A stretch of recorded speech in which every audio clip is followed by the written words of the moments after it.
ভাগ্যের চরম হাস্যকর পরিহাসে মাত্র 14 বছর বয়সী সারা রাত স্বামী নামক মানুষটার শারীরিক ক্ষুধা নিবারণ আর ভোররাত থেকেই মাত্র 1 মাস বয়সী মা হারা বাচ্চাকে দুধ খাওয়ানোর অভিনয় করতে হচ্ছে।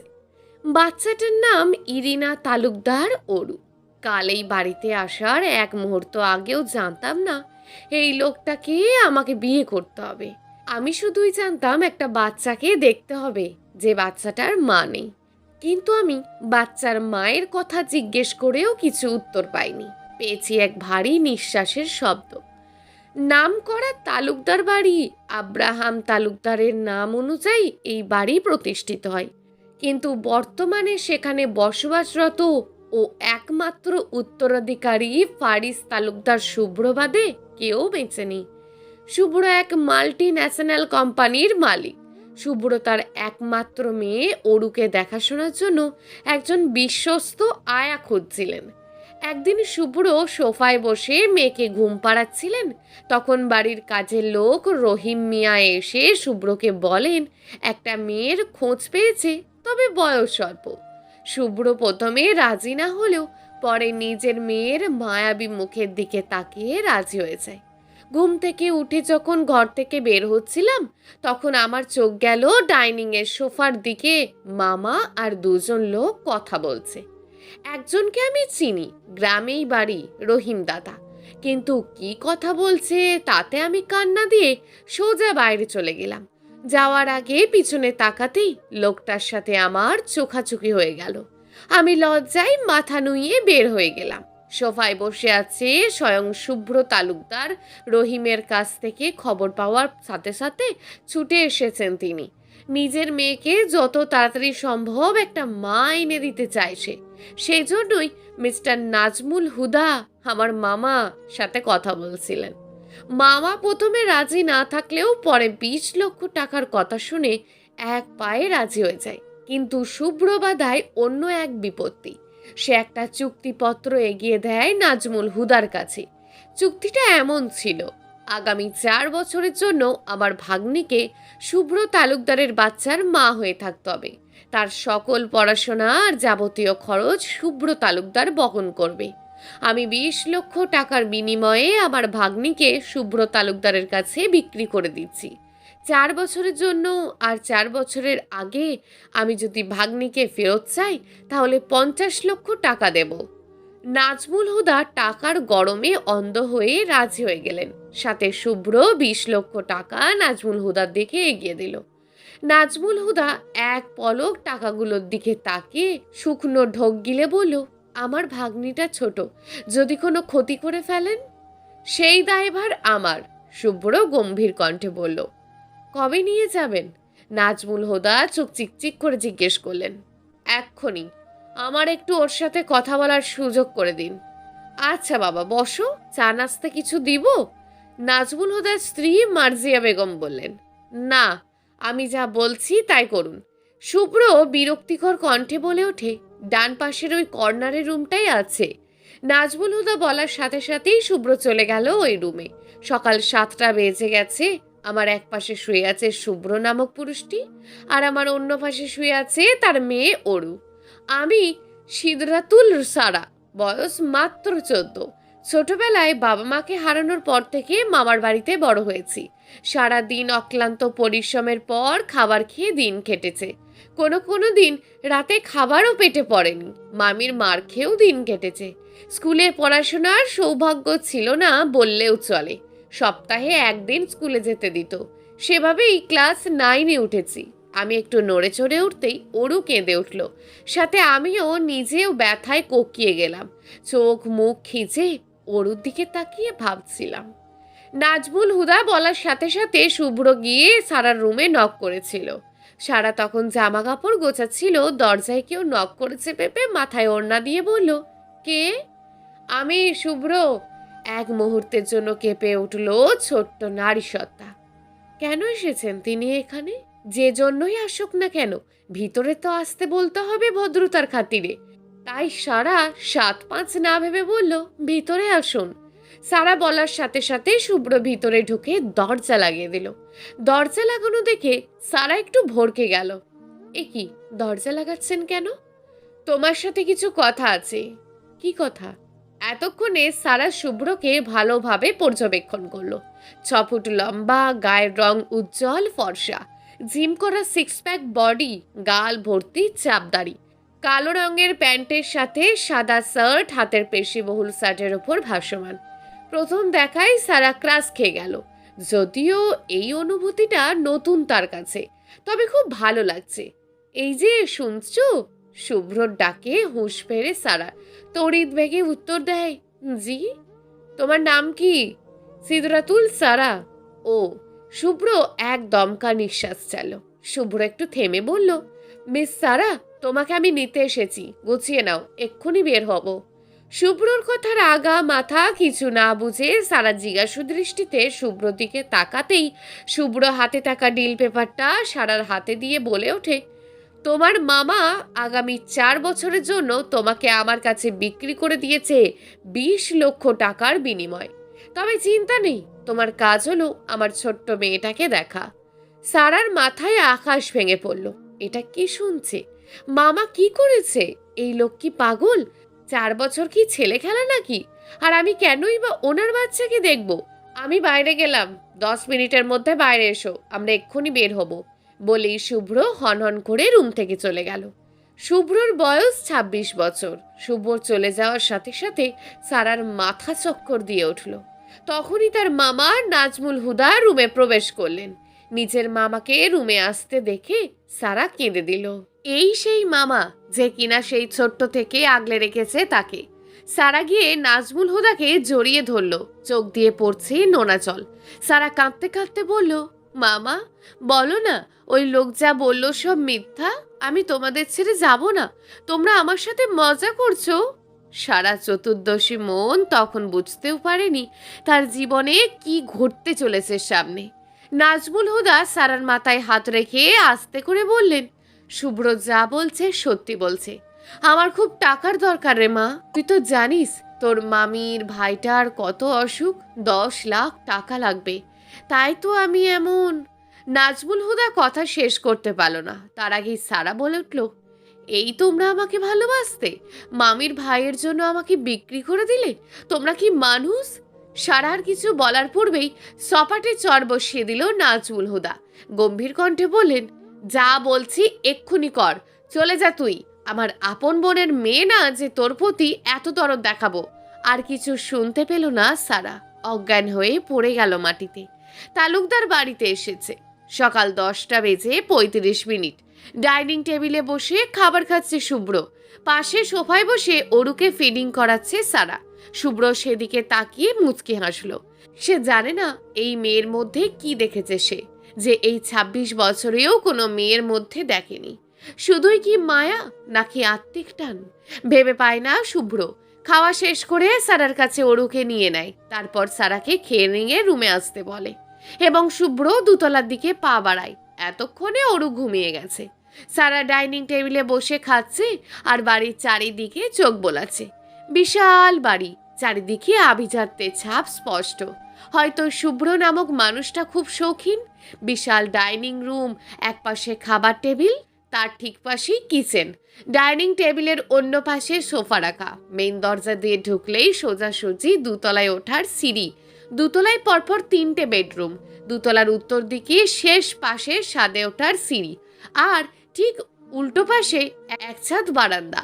সারা খেয়ে উঠতেই একজন মহিলা এসে সারার হাত থেকে এঁঠো থালা বাসনগুলো নিয়ে গেল। সারা বেসিন থেকে হাত ধুয়ে সিঁড়ির দিকে যেতেই সারা ধীরে ধীরে সিঁড়ি বেয়ে উপরে চলে আসলো। সমস্ত শরীর তার অসম্ভব রকমের ব্যথা, তবুও সারা কোনো কিছুর তোয়াক্কা না করে শুভ্র রুমে এসে সামনে দাঁড়িয়ে দরজায় নক করলো। শুভ্র তখন রুমের ভিতর অরুর কান্না থামানোর চেষ্টা করছে। সেই কখন থেকে অরু কান্না করে যাচ্ছে একাধারে। এতে করে শুভ্র বেশ উত্তেজিত, কারণ তার মেয়ের কান্না দেখলে তার বুকের ভিতর কষ্টে ছিঁড়ে যায়। দরজায় কারোর উপস্থিতি টের পেয়ে শুভ্র ভিতরে আসতে বলে। সাথে সাথে সারা ঘরে ভিতরে ঢুকে যায়।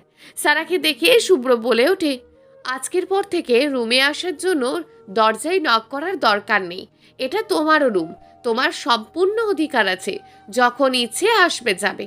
শুভ্রর কথার প্রতি উত্তরে সারা কিছু না বলে শুভ্রর কাছ থেকে অরুকে নেয়। শুভ্র মানা করলেও সারা অরুকে একটু জোর করেই নেয়, আর নেওয়ার পরই অরুর কান্না থেমে যায়। হয়তো এটাই মায়ের স্পর্শের ভালোবাসা। শুভ্র কিছুটা অবাক হয়, কিন্তু পরপরই তার মন খুশিতে ভরে ওঠে। এটাই তো চেয়েছিল সে।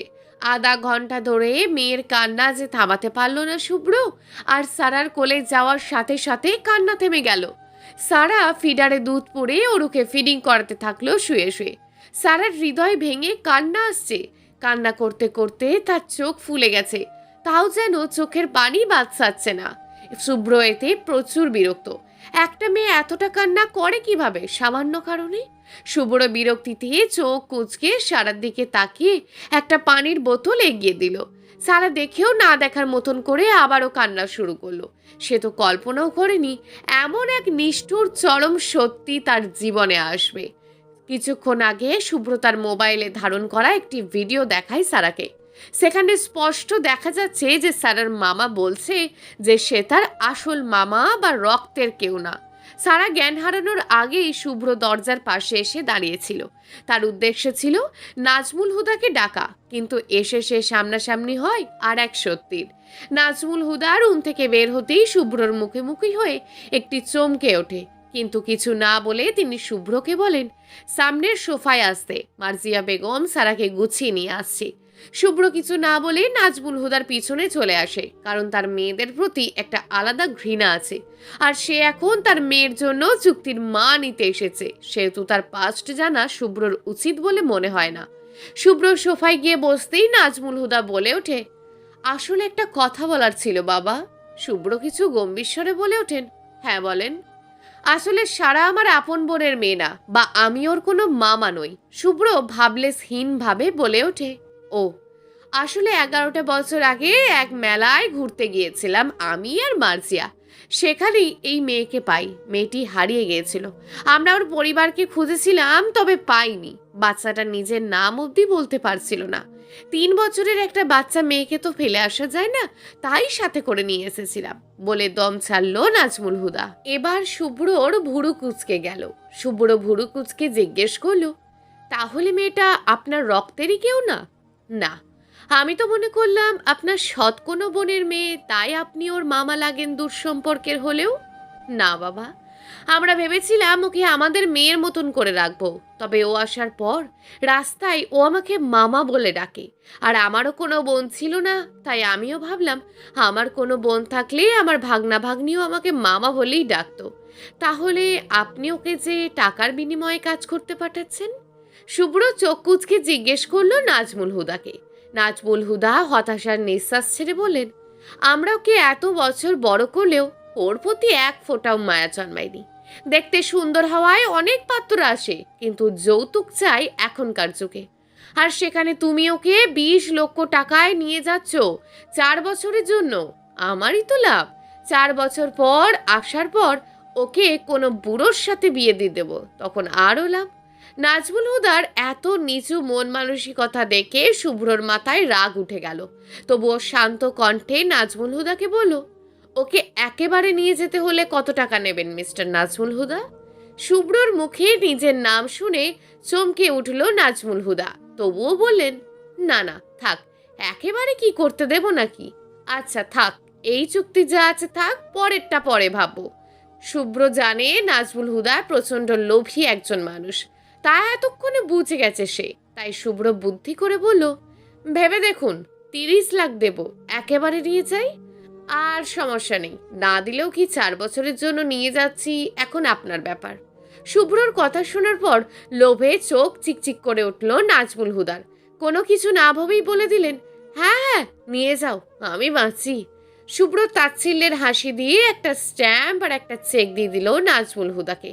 চেক হাতে নিয়ে দেখলো বড় বড় করে লেখা 30 লক্ষ টাকা। তাই সে আর কিছু না পড়েই স্ট্যাম্পে স্বাক্ষর করে দিল। শুভ্র রহিমকে চোখের ইশারা করে সারার রুমে চলে গেল। দপাদপ পা ফেলে রুমের ভিতর গিয়ে দেখলো মার্জিয়া চেয়ারে বসে বসে নখ কাটছে, আর মেঝেতে পড়ে আছে সারা। শুভ্র রাগ তরতর করে বেড়ে গেল, তবুও কিছু না বলে সারাকে কোলে তুলে নিল। কিছুক্ষণের ভিতরে অরু ঘুমিয়ে গেল।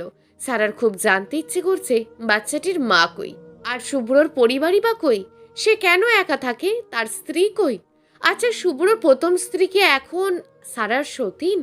এসব ভাবতে ভাবতে সারার মাথার কাছে এক পা ভাঁজ করে আর এক পা ঝুলিয়ে খাটের ওপর বসলো শুভ্র। চোখ তার অরুর দিকে নিবদ্ধ। কি মায়াবী তার মেয়েটা! মেয়ের মুখের দিকে তাকালে তার সব কষ্ট বায়ু হয়ে আকাশে উড়ে যায়, কুয়াশা হয়ে শিশিরের মতন ঝরে পড়ে বিন্দু বিন্দু ছোট্ট ছোট্ট ঘাসের ওপর। শীতল নদীর স্রোতের পানির মতন বয়ে যায় তার সকল কষ্ট। শুভ্র সারার চুলের মাঝে হাত বোলাতে লাগলো। সারা চমকে উঠল, তবুও একটুও নড়ল না, কারণ অরু তার বুক ঘেঁষে ঘুমিয়ে আছে। অরুর ঘুম মোটামুটি বেশি, একটু শব্দ হলেই ঘুম ভেঙে যায়। সারা আস্তে করে শুভ্রর মুখের দিকে তাকালো। শুভ্র করুণাময় চোখে তাকিয়ে সারা আর এক দফায় চমকে উঠল। সে তো চোখের ভাষা পড়তে পারে না। শুভ্রর চোখে কি আছে যা এক অনুভূতির জন্ম দেয়?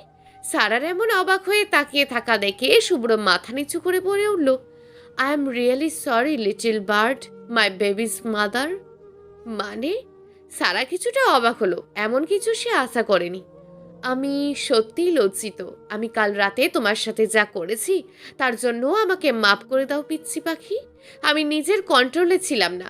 শুভ্র মাথা নিচু করে করুণ গলায় বলল। শুভ্রর কথা শুনে সারার এখন লজ্জায় লাল হয়ে যেতে ইচ্ছে করছে। মাথা ফাঁক করে মাটি ফাঁক করে তার ভিতরে চলে যেতে ইচ্ছে করছে। সে কি একবারও বলেছে এই লোকটাকে এসব বলতে? সে কিছু বলেছে যে কি হলো? শুভ্রর কথায় সারা আবারও শুভ্রর দিকে তাকালো এবং পরপরই মাথা নামিয়ে নিল। কেন জানি তার খুব লজ্জা লাগছে, কান থেকে গরম হাওয়া উঠছে। সারা ভাবতে লাগলো কালকে সেই কথাগুলো। জ্ঞান ফেরার পরই নিজেকে গাড়িতে আবিষ্কার করলো সারা। চোখ খুলতেই চোখাচোখি হলো শুভ্রর সাথে। সাথে সাথেই শুভ্র নিজেই চোখ সরিয়ে নিল। সারার মাথাটা প্রচন্ড ভার লাগছে, উঠে বসতে চাইলেও পারছে না। কোনো মতে জিজ্ঞেস করলো, আমি কোথায়? আমাকে কোথায় নিয়ে যাচ্ছেন? আমার বাড়ি যাচ্ছ আমার মেয়েকে দেখাশোনা করার জন্য, চুক্তি দিয়েছি দেখনি? শুভ্র ঠান্ডা গলায় বলে উঠল। সারা ধীরে ধীরে উঠে বসলো। তার শুভ্র থেকে তফাতে গিয়ে জানালার গা ঘেঁষে বসলো। আমি যাব না, আমি বাড়ি যাব, আমাকে বাড়ি নিয়ে চলেন, বের করেন বলে কেঁদে উঠল সারা। সারার দিকে তাকিয়ে বিরক্তিতে চোখ কুঁচকে নিল শুভ্র। তারপর সারাকে উদ্দেশ্য করে বলল, কোন বাড়ির কথা বলছো? যে বাড়িতে কিনা কাজের মানুষ হয়েছিলে, যারা কিনা তোমার আসল মামা মামিই নয়, যারা কিনা পুরো 50 লক্ষ টাকা দিয়ে তোমাকে আমার কাছে বিক্রি করে দিয়েছে সারা জীবনের জন্য। মানে কি বলছেন এসব? আপনার মাথা ঠিক আছে? এসব আমি বিশ্বাস করি না, আমাকে যেতে দিন, সারা ভয়াতুর কণ্ঠে বলল শুভ্রকে উদ্দেশ্য করে। শুভ্র একটা দীর্ঘশ্বাস ফেলে সারার সামনে নিজের মোবাইলে চলমান ভিডিওটা ধরল। শুভ্রর গাড়ি এসে থেমেছে তালুকদার বাড়ির বিশাল গেটের সামনে। দারোয়ান গেট খুলে দিতেই শুভ্র ব্ল্যাক মার্সিডিজ গাড়ি ভিতরে ঢুকে গেল। শুভ্রর গাড়ি থেকে নেমে খোলা আকাশের দিকে তাকিয়ে বুক ভরে শ্বাস নিল। তারপর সারার হাত ধরে তাকে বের করলো আর রহিমকে বলে দিল কাজীর কথা। রহিম সাথে সাথে কাজী সাহেবকে আনতে গেল। সারার মাথায় প্রচন্ড ব্যথা করছে। সারা সব জানলেও এটা জানে না যে তাকে একেবারের জন্য নিয়ে এসেছে শুভ্র। শুভ্রর হাত ধরে বাড়ির ভিতরে ঢুকতে শুনতে পেল একটা বাচ্চার কান্নার শব্দ। শুভ্র সারাকে ডাইনিং এর সোফায় বসিয়েই রহিম চাচার বইয়ের কাছ থেকে দৌড়ে গিয়ে অরুকে নিয়ে আসলো। তবুও যেন অরুর কান্না থামছে না। সমস্ত ডাইনিং পায়চারি করা শুরু করলো।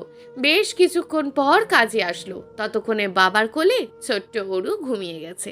শুভ্র অরুকে রহিম চাচার বইয়ের কাছে দিয়ে সোফায় বসে পড়লেন। কাজী সাহেবের সাথে কথা বলে বিয়ে পড়াতে বললেন।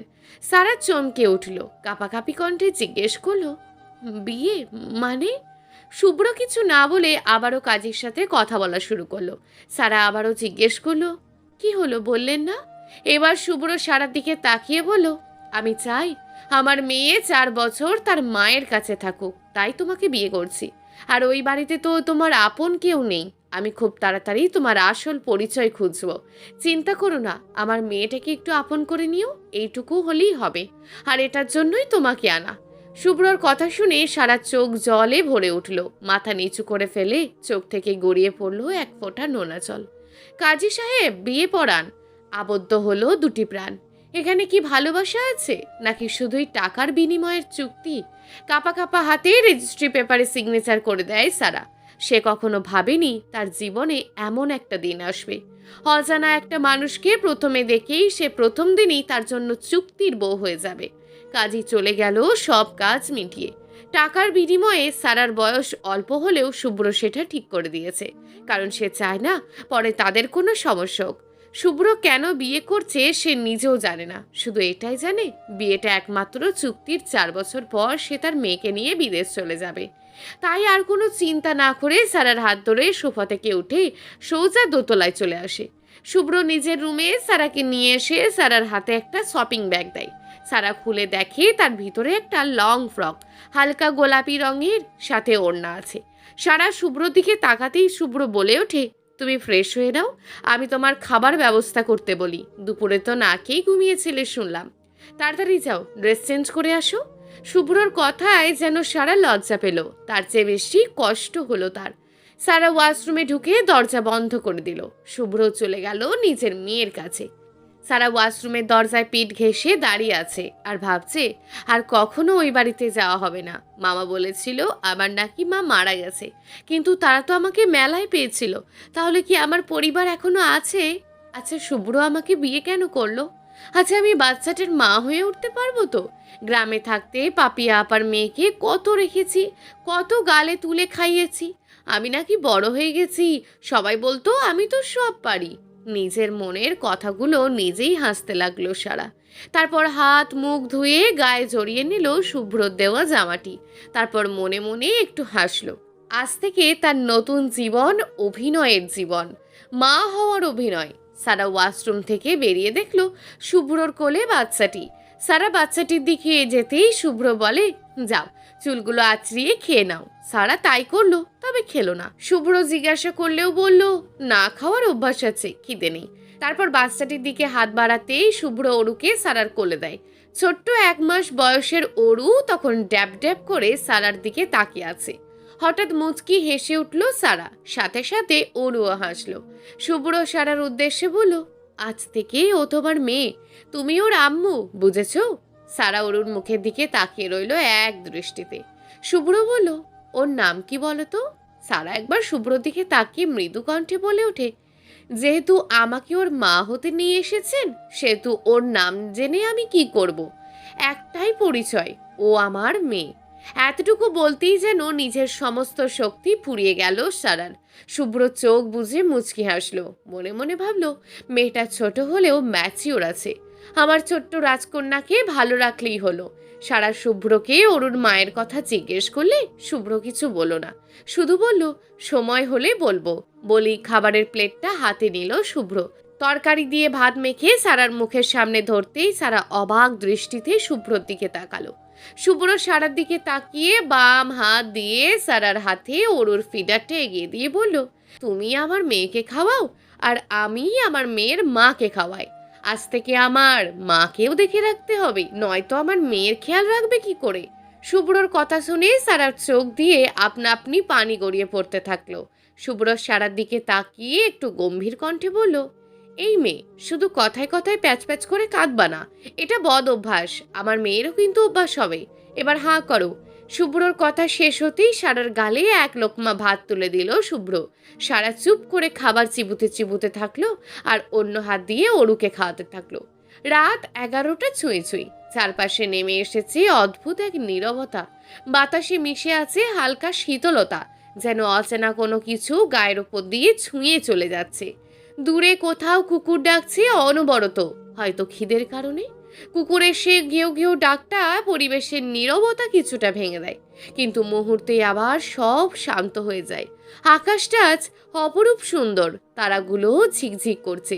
মাঝে মাঝে কালো মেঘ এসে তারাগুলোকে আড়াল করে দিচ্ছে। রাস্তার পাশে ল্যাম্পপোস্টের আলো কাপা কাপা জ্বলছে, সেও যেন ক্লান্তিতে ঢলে পড়ছে।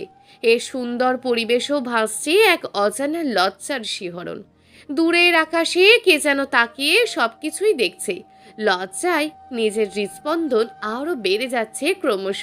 সারাদিনের কথা সারার এক এক করে যতই মনে পড়ছে, সে ততই লজ্জায় কুঁকড়ে যাচ্ছে। তার ছোট্ট বুকে তার অরু ঘুমিয়ে আছে পরম আবেশে, যেন সে নিজের মায়ের বুকের গরম আভা পেয়েছে। সেই রাতে শুভ্র খাইয়ে দেওয়ার পর এখনো পর্যন্ত একইভাবে অরুকে নিয়ে খোলা বারান্দার দোলনায় বসে আছে সে। তাকিয়ে আছে দূরের আকাশে। হালকা ঠান্ডা বাতাস এসে তার মাথায় দেওয়া কাপড়টা ফেলে দিল, সাথে সাথে এলোমেলো হয়ে গেল তার ঘন কালো রেশমি চুলগুলো। কিছু চুল মুখের সামনে পড়ল, কিন্তু সারা সরালো না।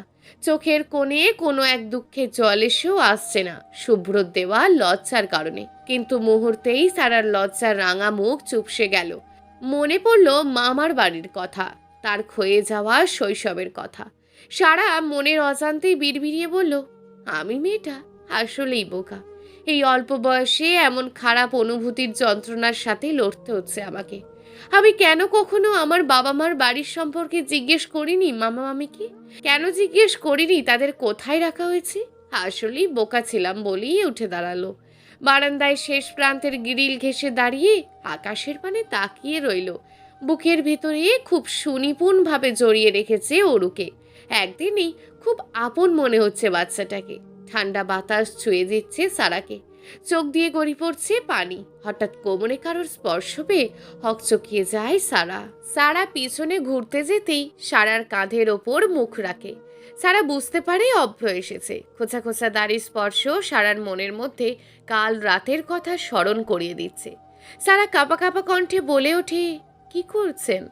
কই কি করলাম, আমার মেয়ে কি করছে তাই দেখতে আসলাম। ও ঘুমাচ্ছে, কিছুক্ষণ আগেই ঘুমিয়েছে। সে তো আমি জানি, আমার মেয়ে 10টার পরেই ঘুমিয়ে যায়। তো আবার তুমি কাঁদছো কেন? কই কাঁদছি, বাতাসে এমন মনে হচ্ছে সরেন ঘরে যাব। শুভ্র মুচকি এসে বলে উঠল, হুম, সত্যিটা বলো, আমি কথা লুকানো পছন্দ করি না।